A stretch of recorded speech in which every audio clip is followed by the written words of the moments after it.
Tacos and TECHquila. We are so excited. We have Nathalia Moran today. She is a manager at LinkSquares. She's been there 3.5 years now.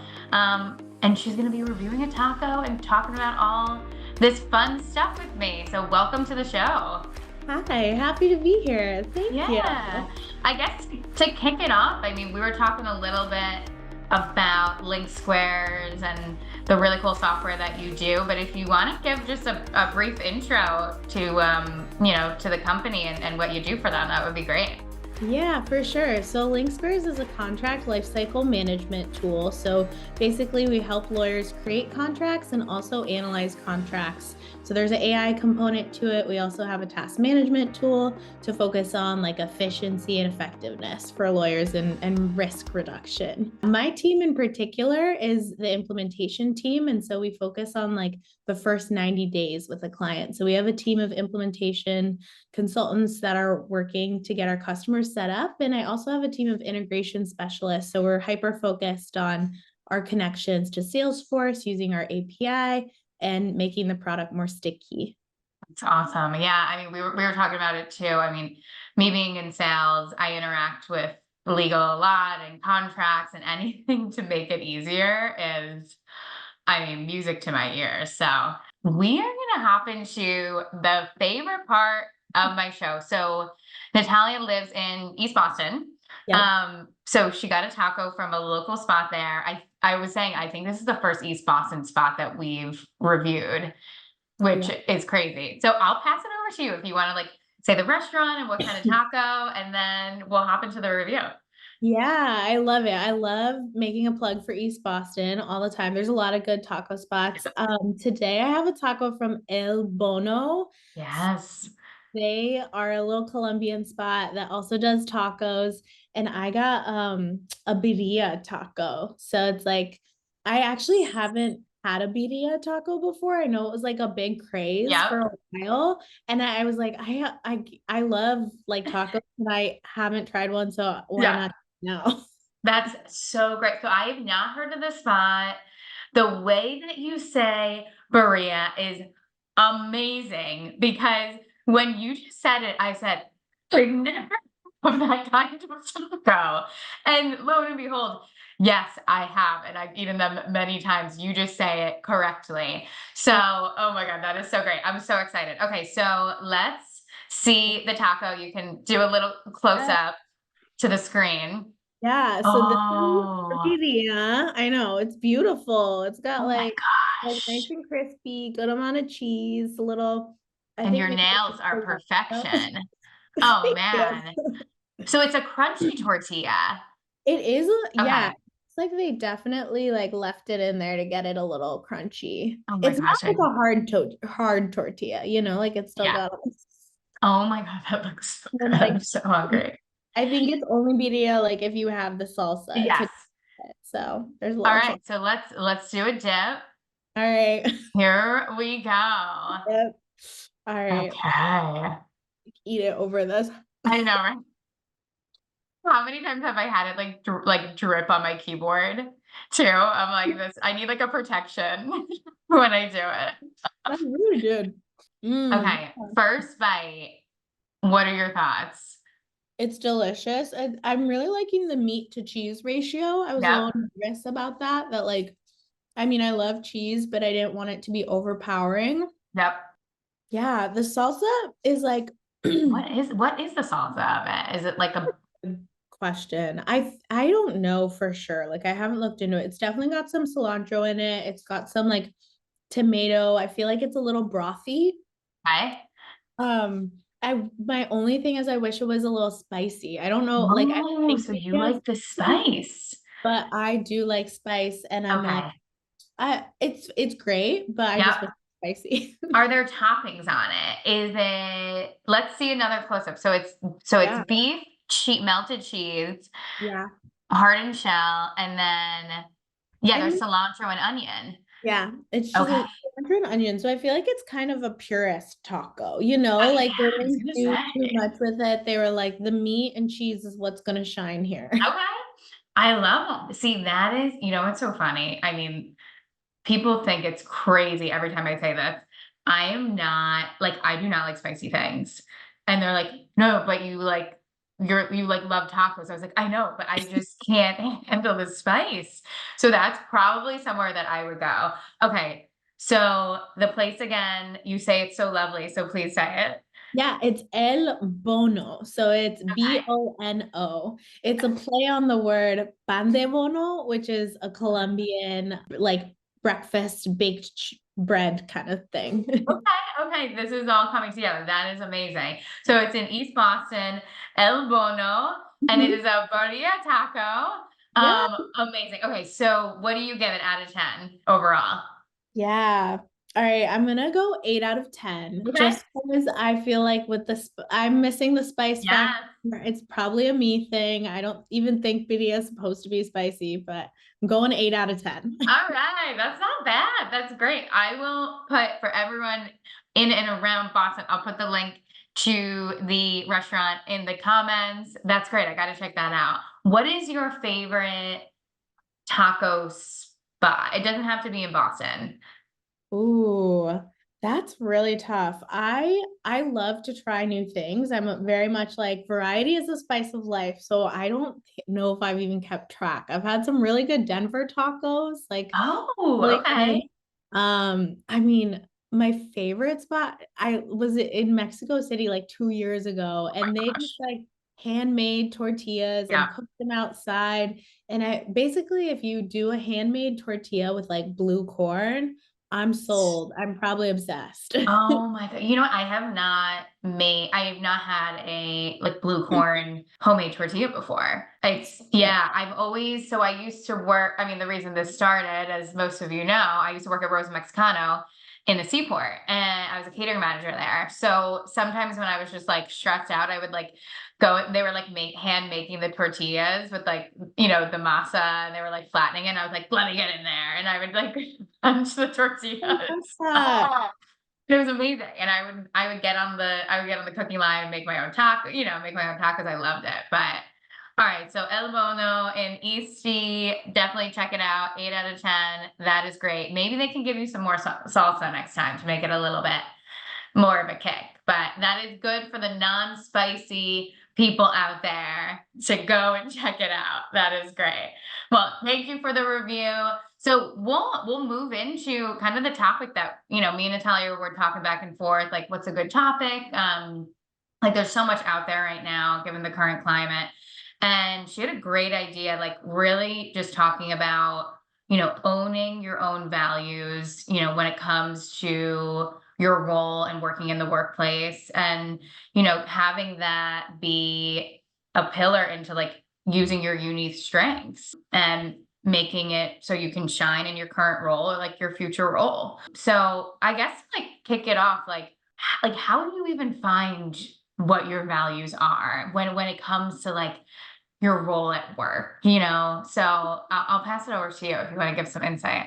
Yeah, and you came up with some really good questions. I love that because when you think about, I'll start by saying that for me, it's been just like a continuous journey of understanding like what are my values and like what are my things, like what matters to me a lot. So like even though you might have different roles, you were just talking about, working in catering and now in at recruiting, I think it's really cool to start to like identify what are the themes that keep me motivated so that I can continue like finding success and what are the things that are connecting me in all of these roles. And like that's been really cool to start to like ask some of those questions of myself of like what is my story and who am I? Yeah.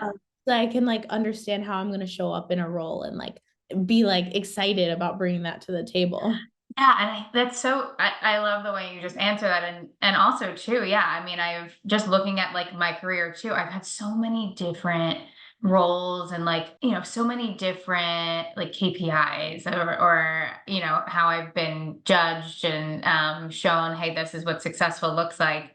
But looking back, it's always tied back to like working with people, relationships with people, doing some kind of like a service, and I think that's what brings me the most joy is providing something to the end customer, whether it was catering, whether it was software sales, whether it's staffing a team of developers, so that, like, for me, I think is so important. It makes me feel like, okay, I'm like doing something with my life. Like I'm contributing in a way, and I think, like, a lot of people, they struggle with it, right? Like, would you say, I don't know, we get out of college and we just are like, okay, it pays like kind of what I want, probably not, and like I'll take it.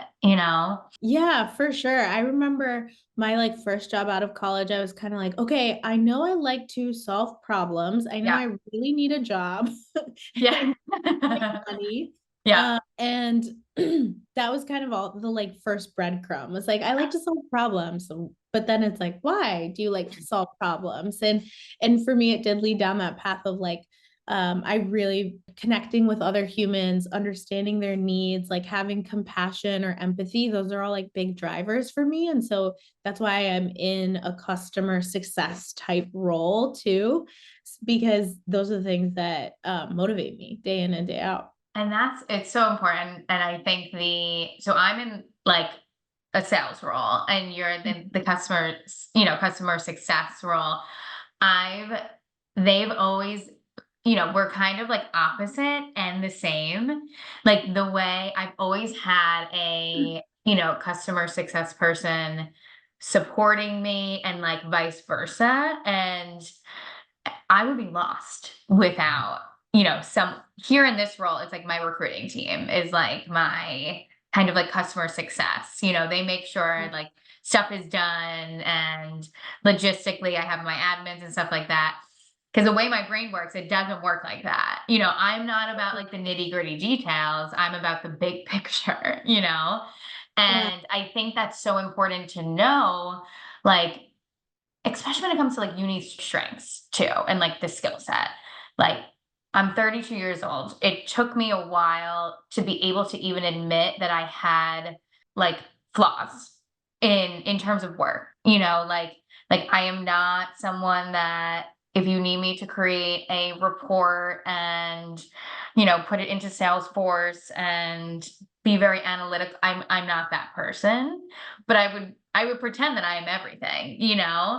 So I'm curious, like, have you ever had a situation where you've tried something that you're like, this is not who I am, and it was like a failure, and you learned something from it?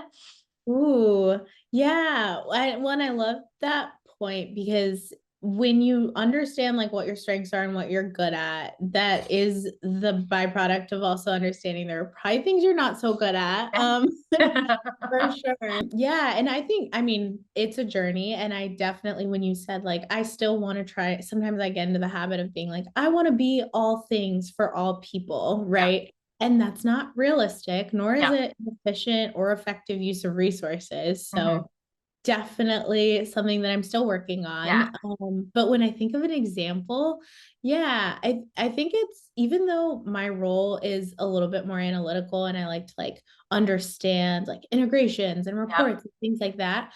I am thinking of like if someone comes to me and is like, "Hey, I need to like deep dive into this code to understand like where things go wrong." I, in the past, have been someone who's like, all right, I'm going to roll up my sleeves and I will do that with you. I should not be doing that. Like, when I'm looking Yeah. at the thing over and over and over again, I'm not as effective. And so, like, pointing, like, pulling in other resources and being like, hey, like, we should work with engineers on this Yeah. problem. It's way better than me trying to look at an error code that, like, I had no business looking at in the first place. Yeah. So, yeah, it's definitely like still a work in progress, but For something sure. that's helped me like raise my hand for help sooner. I love that. Yeah. And I mean, I think we all find that, especially like in our generation, I don't know, we want to prove ourselves. Like, I mean, not even just as humans, we want to be like, this is how I'm adding value. Like, I'm the go-to woman. Like, you come to me, I fix it. I've definitely had moments where I'm like, yeah, all right, bring it to me, bring it to me. And then I find myself in these situations and I'm like, I don't know how to fix this. And now it's been a couple days and we're further behind than like we would have been if I just like bubbled it up, you know? Yeah. So Yeah. it's definitely a learning curve for sure. And I'm interested to hear. So like, okay, so you've been at LinkSquares for 3.5 years. Did you always have this position, or did Mm. you kind of like go into like different positions and like kind of form what you're doing now? Yeah, I did not start out in the position that I'm in. Okay. I started out as an implementation consultant. And so Okay. back then, we only had one core product that we were selling. We didn't sell three core products like we Okay. do now. Yeah. Technically four, actually. Yeah. But um, when I think of implementation, it's like three core products. And I was implementing the tool then, and within that first year, we released another core product and we released two integrations with Salesforce. And that's where I was able to really like kind of raise my hand and go, oh, like I love integrations. I like understanding like systems that connect people. So one of my core values is connection. And I've been able to translate that a little bit into my work with the integrations team. And so I created a process for implementing our integrations. I was able to bring on folks and have an integrations team. And that's what kind of led me to the implementation manager role that I'm now in. That's awesome. And so you started out as like an individual contributor, and Yeah. then now you're in the manager role. Yeah. So it's interesting that you say that. I'm in like a player coach role, and I'm sure a lot of people listening like are in similar instances. Like I'm not director level, but I have people under me that I'm coaching, and so I have my own book of business, and I'm also a manager. So, how did you know that you wanted to go into more of like a management role? Was it just like, okay, this is just like the next step? Or did say, oh, okay, what I value is like helping support people and like watching them grow? Because I feel like there's like two different kinds of people. The ones that are like, leave me alone, let me perform and be like a shining star, and then let me help other people shine. Yeah, it's been interesting. And I would be like remiss if I didn't say giving up my book of business has been the hardest thing I've like had to do, and I'm still working on it. Like Yeah. I my people manager role for over a year and a half, and Mhm. I still have clients that I work with. And part of that's like by nature of being at a startup. And it's like, there are a couple of scenarios where I'm like, I'm going to own this. And, maybe bandwidth is tight. But I feel like this, at least, especially like when I think of our implementation function, the distinction, I kind of almost want people to like, think of the distinction as less stark, because ultimately like what does most of the team want? The team wants to progress in their careers. And I feel like in a lot of organizations we've gotten into this bad habit of being like, the only way you will progress is like if you are a manager, or if you that's the key to like maybe making more money or having another title bump. And so as like the workplace kind of becomes more collaborative, as people have different like levels of experience, it's kind of, I feel like the playing field is a lot more even, where it's like you have to be willing to be a player and a coach at the same time. So I've never quite viewed it as a segmentation. I've always like taken the mindset of like, I wouldn't ask my team to do something that I wouldn't do.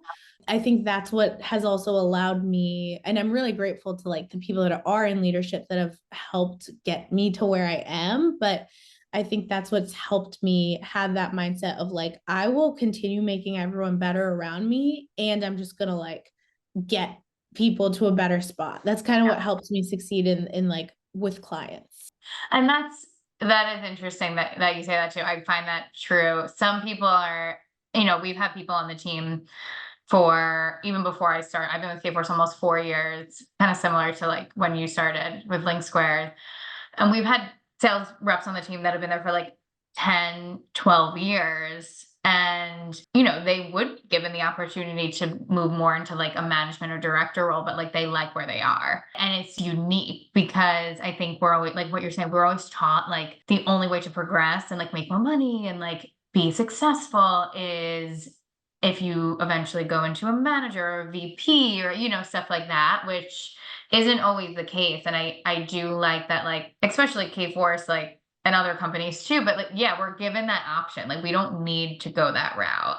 I still do have it in the back of my head though, of like, if I don't, like, then what am I doing? Like it Yeah. for sure still like ingrained in me. Like, and it is like, did you find it to be like a new challenge? Like, did you, because I do think people who are like you're a motivated person. I can tell just talking to you, and people who are motivated and like challenges, especially customer facing, we know what challenges are. The status quo of doing the same thing over and over can get a little boring. So like, is that you think another reason that you think you went into the management position or? Yeah, for sure. And I kind of I mentioned it with my tacos. Like I do Yeah. love variety and trying Yeah. new but I am very much like a learner and Yeah. I do really appreciate people. Like I think when I think of like the different folks like that I get to work with or that are on my team, they have different strengths and there are ways that they're also similar.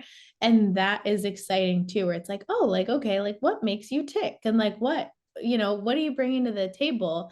And how can we like help you grow in the areas that you're looking to grow in? And also just like supporting people all together. It Yeah. is a different kind of challenge for sure. Yes.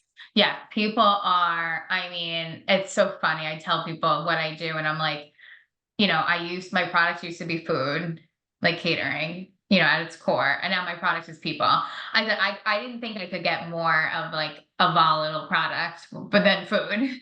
So I went into people. I'm like, oh my gosh, like this is, I mean, but it's so rewarding, like when you get to be like, you got the job, or like you're doing so great, here's a raise. And it is really cool to help with that. But and I get that like is a good segue into, so say someone's like new in their career or they're not new in their career and they feel like stuck and they don't know if like the job is for them, and like they don't really know what their values are, they don't really know what their unique strengths are. Like, do you have any advice for people to try to start to figure that out? Yeah. And I say this like as a work in progress myself, Mhm. Yeah. because Of course, yeah. as I'm discovering it too. But like on a practical level, I'm a big journaler. I love to reflect. And so, like, sometimes it's hard to just create space for even 15 minutes to ask yourself, like, what brings you happiness? Yeah. And why? And I was actually talking about this recently. I also have like a coach that I work with. Nice. Okay. I'm really, really grateful for. She's kind of like a professional coach, kind of also like sports psychology, life coach. That's great. And so she really encourages me to think about some of those things and spend time going, well, like, okay, I might say like tacos make me really Yeah. happy. Like, what does happiness really mean to you? Yeah. Is it like spending time with loved ones? Is it Yeah. like having authentic conversations? So like creating space for yourself to reflect and think through those things Hmm. and ask why is Yeah. is I think really helpful. I love that. Like, 'cause well, I was just talking about, I went to this networking event, Women in Tech where was it? It was like downtown Boston in the fall. It was Okay. like thousands of women in the tech industry. And there was a like breakout session, and all it was like, just ask why, like 5 times in a row.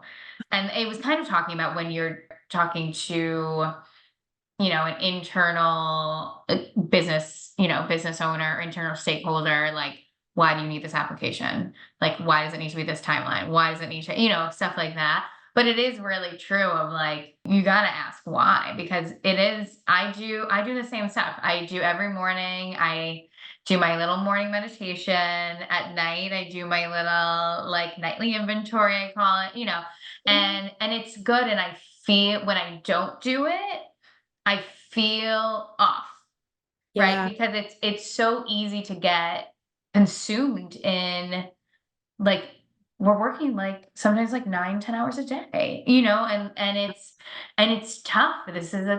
This market right now is super tough, and like no matter what industry you're in, and like times are uncertain, and like I love that you have something that even like a coach, or even if you have a friend that you go to that like you can bounce ideas off. And I haven't tried the coach route, which I'm interested to I'm hearing more and more people that I'm talking to that they utilize one. How long have you been working with your coach? Yeah, it is something that my company supports, which is Oh, that's awesome. true. Yeah. And That's so really good. I have a coach that I've worked with for almost 2 years. Yeah. That's great. Is it like a company that they like partner with? Okay. Yeah. Okay. Yeah, we partner with it's a company called Valor. It's pretty cool. The Yeah. start the startups. I mean, those perks, man. Yeah. I love Yeah. There's it. some fun ones. Yeah. Yeah. The other thing that just what you were saying made me Yeah. think of too is is kind of focusing on building confidence. Like when I think of what the difference maker is too for like individuals or like for me or my team, it's like I used to think, and I still struggle with this, where I'm Yeah. like, I need to beat myself up in order Yeah. to be better or to grow. And it's like, no, actually, you need to like accept and love yourself Mhm. and build up your confidence so that Yeah. you can be your best self. And that's been like a huge mindset shift that I still work on, but it's been really cool too, where I'm like, it can feel easy to beat yourself up when you feel stuck. Yeah. Actually, like celebrating the things that like have gone well in the past or like what you want for your future could be a really good way to get unstuck too. Yeah, that is great. I mean, everyone has those moments where it's just like, oh my God, like how am I gonna keep doing this? Like Yeah. this job or this role or whatever you're in, not even just work wise. Like, you feel in a rut. And yeah, the confidence. And I think to your point, like it takes time. Like it's especially like I came into this job too. I had like 8 years sales experience, but I knew nothing about, like I knew minimal about technical, like tech recruiting and tech development and all of the technologies and and lingo and testing tools and stuff like that. And I was like, oh my God, and I think the curiosity, to your point earlier, of like wanting to learn is so important. And like you won't really find your unique skills until you really dive in and be like, do I enjoy this? Like, do I like learning about new ERP systems and new, like tech, skill sets and development and I did, and I was lucky that that's something that intrigued me. But yeah, I do think we can get stuck in this rut of like, this is my job, like I'm just gonna do it, and it sucks, you know. Yeah. And it is true. And I mean, how many hours like of our life do we spend at work? Right. And it's Yeah. like, why would we do something that we don't at the core believe in? Yeah. And I think like that's something, I like how you said like the values, like something that like we believe in Right. is like the product. I've always found it super important, and it sounds like you do too. I have to believe in the product. I have to believe in my service, or Yeah. else it's gonna come across like I'm not confident in it. Well, listen, I appreciate you being on.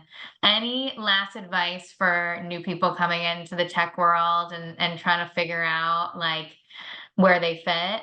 My two pieces of advice are always ask lots of questions. Like there's really truly is no dumb questions and people would rather you ask or talk than stay silent. And two, just like keep, be resilient.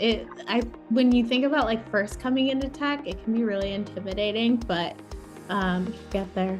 You Yeah, find no, I love that. And the questions too is, I've had a new hire. I've been a new hire on Monday, and then I had one last week too. And like the most important thing I said was like, just ask questions. Like Yeah. that, like don't wait till the next day to ask. Like Teams me, call me, text me. Like you gotta like, this has to be the most important thing. And I think that's so important, is like, we don't have to know it all, right? Like it's like, Yeah. that's okay. It shows that we're human. But Yeah. listen, Nathalia, thank you so much for being on again. El Bono in East Boston. I will put the link. I gotta check that out this weekend. That looks very good. That is a new one for us. check out LinkSquares. It sounds like an awesome software. I will put the information in the bio as well. And have a great weekend. Thank All you. right. Bye bye. Bye.